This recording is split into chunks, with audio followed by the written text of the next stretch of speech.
ہر جگہ پی پی کے این اے کے کینڈیڈیٹس موجود ہیں. ہمارے پاس گنجائش نہیں ہے نئے لوگوں کی. جہاں جہاں گنجائش ہے وہاں وہاں لوگوں کو لیں گے بھی. اور جہانگیر کریم صاحب کے ساتھ ہمارا آئیڈیل ورکنگ ریلیشن شپ ہے. بہت ساری جگہوں پہ جہاں پہ کریم صاحب کے امیدوار کھڑے ہوں گے یا ہمارے امیدواروں کی ان سے کوئی آپس میں ایک جوائنٹ کینڈیڈیٹ آنے کا بھی بہت ساری جگہوں پہ یہ امکان ہے. تو کریم صاحب اور ہم ایک ساتھ چلیں گے. عطا تارڑ نے جہانگیر ترین کے ساتھ سیٹ ایڈجسٹمنٹ کا امکان ظاہر کر دیا. اتحاد کا فیصلہ پارٹی کرے گی.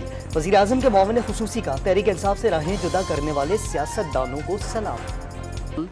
72.3 بلین 72.3 بلین ڈالر جو امپورٹ تھی وہ ریڈیوس ہو کے کانٹیکٹ ہو کے 51.2 بلین ڈالر ہے. امپورٹس میں 29.2% کی اور ایکسپورٹس میں 12.1% کی کمی آئی ہے.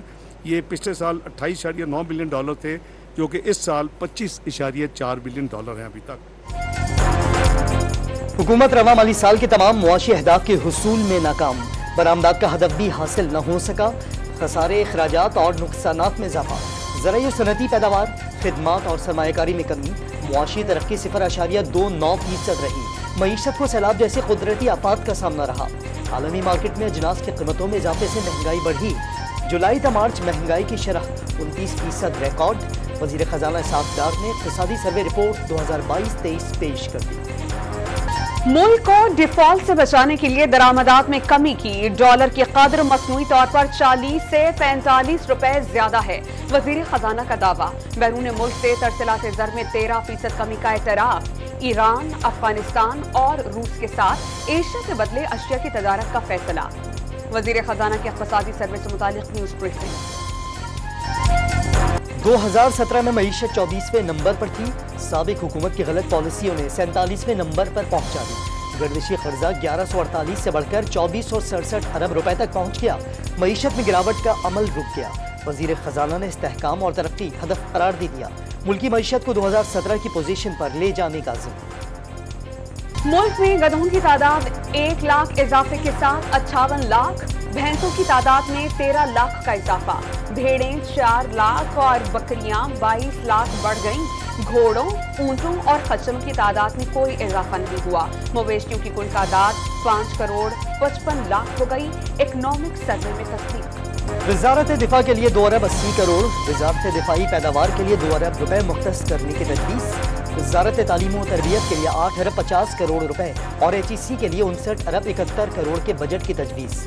وزارت صحت کے ترقیاتی منصوبوں کے لیے 13 ارب 10 کروڑ کے بجٹ کی سفارش. موسمیاتی تبدیلی کے لیے 4 ارب روپے مختص کیے جانے کا امکان. ڈان نیوز نے ترقیاتی بجٹ کی حتمی تجاویز پر مشتمل دستاویز حاصل کر لی. حکومت کا ڈالر ایمنیسٹی اسکیم لانے پر غور. متعلقہ فورم سے منظوری کے بعد اسکیم بجٹ کا حصہ بنے گی. گھروں اور لاکرز میں رکھے گئے ڈالرز ڈکلیئر کرنے پر ایمنیسٹی دینے کی تجویز. سالانہ 1 کروڑ روپے سے کم ٹرن اوور والے چھوٹے دکانداروں کے لیے خصوصی اسکیم لانے پر غور. اسکیم 5 سال میں ریٹرن فائل نہ کرنے والے دکانداروں کے لیے ہوگی. موبائل فون ایپ کے ذریعے ٹیکس ریٹرن فائل کر سکیں گے. اہل دکانداروں کا withholding tax adjustment refund نہیں ہوگا. بجٹ میں سینکڑوں لگژری اشیاء کی درآمد پر سیلز ٹیکس 25% برقرار رکھنے کی تجویز. موبائل فون، چاکلیٹ، جوسز، قالین، کاسمیٹکس اور ٹیشو پیپرز پر سیلز ٹیکس 25% برقرار رکھنے کی سفارش. مچھلی، fruits and dry fruits, ketchup, shampoo اور سن گلاسز پر بھی 25% سیلز ٹیکس برقرار رکھنے کا امکان. سیلز ٹیکس کی شرح برقرار رکھنے کا اطلاق وفاقی کابینہ کی منظوری سے مشروط ہوگا. Program will materialize our 9th review by IMF. We have met all terms and conditions and hopefully we'll have some good news this month. وزیر اعظم رواں ماہ IMF سے معاملات طے پا جانے کے لیے پر امید. عالمی مالیاتی ادارے کی تمام شرائط پوری کر دی. امید ہے کہ معاملات خوش اسلوبی سے طے پا جائیں گے. وزیر اعظم کا ترک ٹی وی کو انٹرویو. PTI حکومت پر معاہدے کی خلاف ورزی کا الزام. 9 مئی کے واقعات میں ملوث سرپسندوں کے خلاف قانون کے مطابق کارروائی کا عزم. جناح ہاؤس حملے کا ایک اور مرکزی شرپسند بے نقاب. حاشر خان دورانی PTI انصاف یوتھ ونگ لاہور کا انفارمیشن سیکریٹری نکلا. حملے کے دوران انقلاب کے نعرے لگاتا رہا. لوگوں کو اکسانے کا اعتراف. PTI رہنماؤں یاسمین راشد، محمود الرشید اور شیخ امتیاز نے حملے کا منصوبہ بنایا. چیئرمین PTI نے فوج کے خلاف ذہن سازی کی. حملے کے دوران فوج نے کسی شہری کو کوئی نقصان نہیں پہنچایا. حاشر خان کے انکشافات. جناح ہاؤس حملہ کیس میں گرفتار خدیجہ شاہ، صنم جاوید اور عالیہ حمزہ جوڈیشل ریمانڈ پر جیل منتقل. انسداد دہشت گردی عدالت نے مزید جسمانی ریمانڈ کی استدعا مسترد کر دی. پی ٹی آئی رہنما علی محمد خان پشاور سینٹرل جیل سے رہا ہوتے ہی پھر گرفتار. پشاور ہائی کورٹ نے گزشتہ روز رہائی کا حکم دیا تھا. سابق وفاقی وزیر مردان میں درج جلاؤ گھیراؤ کے مقدمے میں مطلوب تھے. پولیس کا موقع.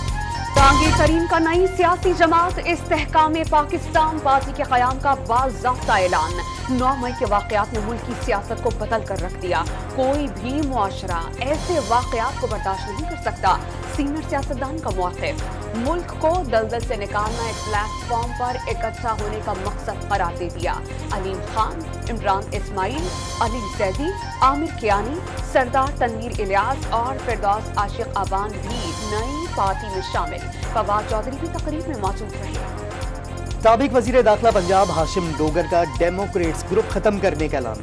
کسی بھی جماعت میں شامل ہونے کا امکان مسترد. آخری وقت تک پی ڈی ایم کے خلاف سیاست کرنے کا ارادہ ظاہر کر دیا.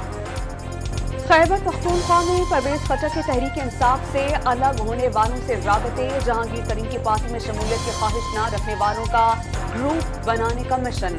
2 درجن اراکین سے بات چیت. ذرائع کا دعویٰ. ایک شخص زبردستی 3.5 سال اقتدار میں بیٹھا رہا اور عوام پر مہنگائی مسلط کی. شرجیل انعام میمن کا الزام. آصف علی زرداری نے ہمیشہ میثاق معیشت کی بات کی اور ایج نہیں ٹریڈ کا نعرہ دیا. وزیر اطلاعات سندھ کی کراچی میں میڈیا سے گفتگو. ارشد شریف قتل کیس میں نیا موڑ. مقتول صحافی کی والدہ نے P T I chairman Faisal Vawda, Murad Saeed, Salman Iqbal اور عمران ریاض کو شامل تفتیش کرنے کی درخواست کر دی. فیکٹ فائنڈنگ کمیٹی اور جی آئی ٹی کی رپورٹ فراہم نہ کیے جانے کا شکوہ. کوئی بڑا منصوبہ شامل ہوگا، نہ کوئی رعایتی اسکیم. سرکاری ملازمتوں، نئی گاڑیوں کی خریداری اور دفاتر کے تزئین و آرائش پر پابندی رہے گی. نگراں حکومت کا اگلے ہفتے 4 ماہ کے لیے بجٹ پیش کرنے کا امکان. 1200 ارب روپے کے بجٹ میں 426 ارب روپے ترقیاتی پروگرامز کے لیے مختص کرنے کی تجویز. 300 ارب روپے مقامی ذرائع سے حاصل ہوں گے. 126 ارب روپے غیر ملکی امداد کا تخمینہ. ڈالر کے قدر 295 تک رہنے کا امکان مد نظر رکھ کر بجٹ بنائے جانے کا امکان. بلوچستان میں سرکاری ملازمین کی تنخواہیں 10 سے 15 اور پینشن 10% بڑھانے کی تجویز. 3000 نئی اسامیاں پیدا کرنے کا امکان. ہیلتھ کارڈ کے لیے 5 ارب 80 کروڑ روپے مختص. 730 ارب روپے حجم کا بجٹ 16 جون کو پیش کیا جانے کا امکان. 200 ارب روپے کا ترقیاتی پروگرام شامل ہوگا. تعلیم کے لیے 120 اور صحت کے لیے 80 ارب روپے مختص کرنے کی تجویز. وزیر اعلیٰ سندھ نے کابینہ کا اجلاس 10 جون کو طلب کر لیا. وزیر اعلیٰ ہاؤس سیکریٹریٹ میں ہونے والے اجلاس میں صوبائی بجٹ کی منظوری لی جائے گی. سندھ میں پانی کی قلت پوری کرنے کے لیے بڑا اقدام. وفاق نے صوبے میں 15 چھوٹے ڈیموں کی تعمیر کی منظوری دے دی. 15 ارب 29 کروڑ 54,89,000 روپے خرچ ہوں گے. سیکریٹری محکمہ آبپاشی کا چیف انجینئر اسمال ڈیمز کو مراسم. سندھ اسمبلی میں اپوزیشن لیڈر کے تقرر کے لیے متحدہ نے روابط تیز کر دیے. روابط کا ٹاسک فاروق ستار کو سونپا گیا. فاروق ستار کی قیادت میں متحدہ وفد کی فنکشنل لیگ کے رہنماؤں سے ملاقات. دیگر جماعتوں سے روابط کیے جائیں گے. کراچی میں پی ٹی آئی کی حمایت سے میئر جماعت اسلامی کا بنے گا. حافظ نعیم الرحمان کا دعویٰ. مردم شماری کے نتائج سامنے لانے کا مطالبہ. اعداد و شمار پر سودے بازی نہ کرنے کا اعلان. غیر منتخب شخص کو میئر اور چیئرمین منتخب کرانے کے قانون کے خلاف جماعت اسلامی کی فوری سماعت کی درخواست منظور. سندھ ہائی کورٹ کے الیکشن کمیشن اور ایڈوکیٹ جنرل کو 13 جون کے لیے نوٹسز جاری. آزاد کشمیر کے حلقے LA-15 باغ میں ضمنی انتخاب کا ٹاکرا. غیر حتمی غیر سرکاری نتائج کے تحت پیپلز پارٹی کے ضیاء القمر پہلے، نون لیگ کے مشتاق منہاس دوسرے نمبر پر. پشاور میں پولیس نفری کی سنگین کمی کا انکشاف. کل 7000 اہلکاروں میں سے 4000 اہلکار اہم شخصیات کی سیکیورٹی پر مامور. تھانوں میں صرف 2000 اہلکاروں سے کام چلانے کا سلسلہ جاری. بھارت سے 200 سے زائد سکھ یاتری پاکستان پہنچ گئے. واہگہ بارڈر پر پرتپاک استقبال. جوڑ میلے کی تقریبات میں شرکت کریں گے. یاتریوں نے پاکستان کو اپنا دوسرا گھر قرار دے دیا. ہزاروں سال قدیم گندھارا تہذیب. تخت بائی کھنڈرات میں سیاحت کا فروغ.